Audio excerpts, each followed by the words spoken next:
हमारा next question है, two sphere of radius r1 and r2 cut orthogonally, prove the radius of their common circle is r1 r2 under root r1 square plus r2 square. यानी हमें दो sphere given है जिसकी radius है r1 and r2।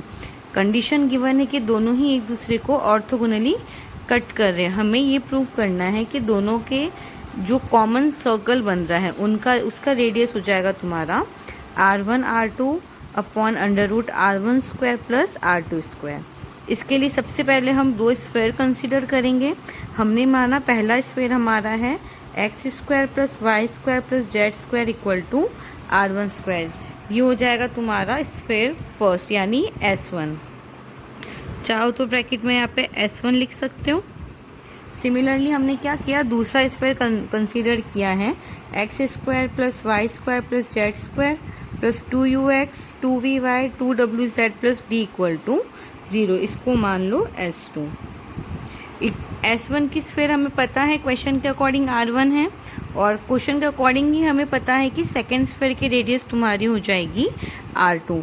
Since हमें R2 की value नहीं पता है तो हम इक्वेशन नंबर सेकेंड से R2 की वैल्यू निकालेंगे। ये हमें डायरेक्ट फॉर्मूला पता है स्फीयर के लिए, तो R2 स्क्वायर हो जाएगा तुम्हारा u square plus v square plus डब्ल्यू स्क्वायर माइनस डी।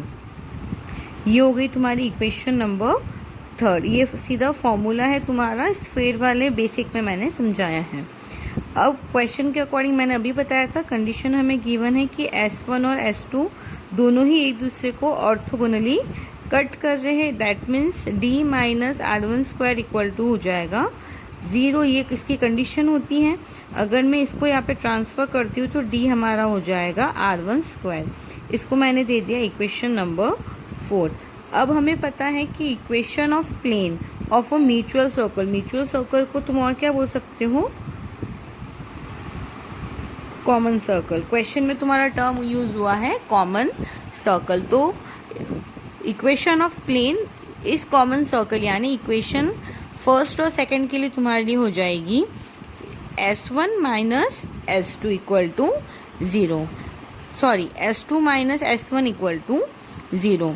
मैंने स्फीयर सेकंड माइनस स्फीयर 1 दोनों की ही इक्वेशन लिख ली है। अब देखो, अगर हम इसमें माइनस का ब्रैकेट के अंदर मल्टीप्लाई कराते हैं तो X square minus X square, Y square minus Y square और Z square minus Z square हो जाएगा। यानी हमारे पास बचेगा 2ux plus 2vy plus 2wz plus D plus R1 square equal to 0। अभी मैंने इक्वेशन नंबर 4 से निकाला था d equal to R1 square, यानी d को रिप्लेस करके मैं लिख सकती हूँ R1 स्क्वायर। तो मेरे पास ये वाली इक्वेशन आ जाएगी। इसमें से अगर हम 2 कॉमन निकालते हैं तो हमें इक्वेशन ऑफ प्लेन मिल जाएगा ux plus vy plus wz plus R1 square equal to 0। इसको दे दो इक्वेशन नंबर 5। अब हमें पता है कि P क्या है? परपेंडिकुलर डिस्टेंस है from the centre of sphere 1 to the plane. Equation 5 ये हमने अभी कंसीडर किया है। P स्क्वायर हो जाएगा तुम्हारा R1 to the power 4 upon u square plus v square plus WS। अब देखो इक्वेशन नंबर थर्ड में हमें इसकी वैल्यू गिवन थी u square plus v square plus W square. अगर माइनस d को मैं यहाँ पे ट्रांसफ़र करती हूँ यानी ये हो जाएगा तुम्हारा R2 square plus d equal to u square plus v square plus W square. इसकी वैल्यू सीधा यहाँ पे पुट करने पर तुम्हें क्या मिल जाएगा? R2 square plus D.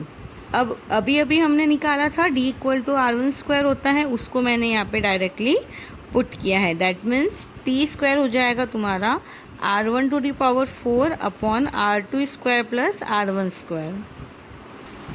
Again हम कंसिडर करते हैं कि the radius of common circle वो हो गई तुम्हारी R स्क्वायर। ये हमने कंसिडर किया है कि रेडियस ऑफ म्यूचुअल या फिर कॉमन सर्कल है तुम्हारा R स्क्वायर।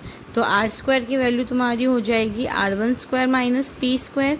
P स्क्वायर की वैल्यू अभी हमने निकाली है, वो थी R1 to the power 4 upon R2 square plus R1 square. ये वैल्यू मैंने यहाँ पे पुट की है।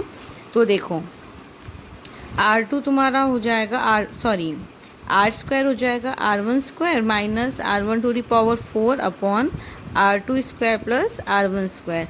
सिर्फ इसमें एलसीएम लोगे तो तुम्हारा क्या आ जाएगा, ये इसमें मैंने इसका ब्रैकेट में मल्टीप्लाई करा है, R1 की पावर 4 माइनस R1 की पावर 4 हो जाएगा और हमारे पास ये टर्म बचेगी। ये तुम्हारी R स्क्वायर की वैल्यू है, लेकिन क्वेश्चन के अकॉर्डिंग मुझे रेडियस निकालना है, तो R तुम्हारा हो जाएगा R1 R2, यानी दोनों साइड मैंने अंडर रूट लिया है। क्या करूँगी, दोनों साइड इसमें अंडर रूट ले लेना, तो R स्क्वायर तुम्हारा हो जाएगा R1 R2 upon under root R1 square plus R2 square. और क्वेश्चन में देखो हमें यही प्रूव करना था कि the radius of common circle तुम्हारी यही आएगी, हेंस प्रूव। आई होप सभी को क्वेश्चन अच्छे से क्लियर होगा।